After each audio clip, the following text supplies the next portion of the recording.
Alright, I think it's time for an update on how the electric Mini's doing. It's now March. I've been driving it since July 1st of last year. 4,729 miles. It's the winter has posed some different things than it would for a gas-powered car. We've been keeping these outside, so what happens is the battery temperature is pretty cold at night, and it doesn't charge well when it's cold. It doesn't hold a charge well when it's cold. Actually, one of the things when you cycle through all the indications on the gauges here, it'll show you the battery temperature. And if your battery temperature in the morning is below 40 degrees, your range is going to be really decreased by quite a bit.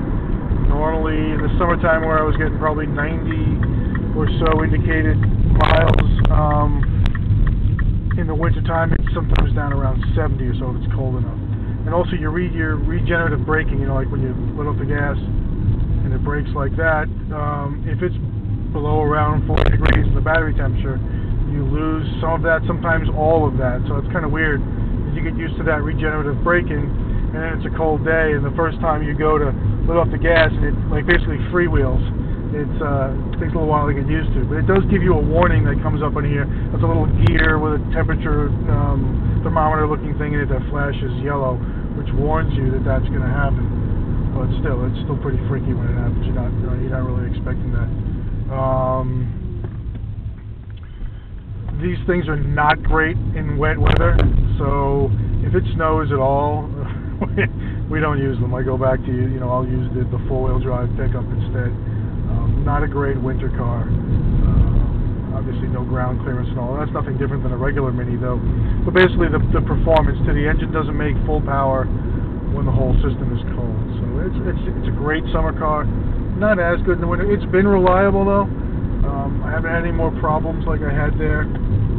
Like I guess it was early on with July or August when I had a couple of problems and this thing had to go in the shop. It's been quite reliable. It's interesting. You get used to it, and you get used to how smooth it is. I think I came to realize what driving this thing is like. It's with slot cars when I was a kid. And when you play with the slot cars, you have the little hand controller, and when you nail it, there's a slight hesitation, and then the thing whips. And that's kind of the way the electric motor is in this thing too. When you try a hard acceleration, there's a slight hesitation early on, and then once it starts going, it goes like a bat out of hell. I mean, probably shouldn't say that out loud, but it will. So that's pretty much where we are. Basically, the winter is not a good winter car because the battery doesn't perform well. Again, battery technology is what's holding these things back.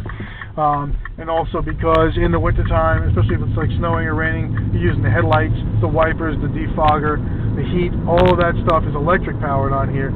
So it can actually be really scary sometimes how fast the battery will go down. You definitely lose range in the wintertime. So hopefully there's some kid going through engineering school right now, or it's going to solve battery issues. And that's another thing too. By the time you buy one of these cars, not that you can buy these, but say like the Prius when it first came out, the battery technology now is already pretty far where it was past that.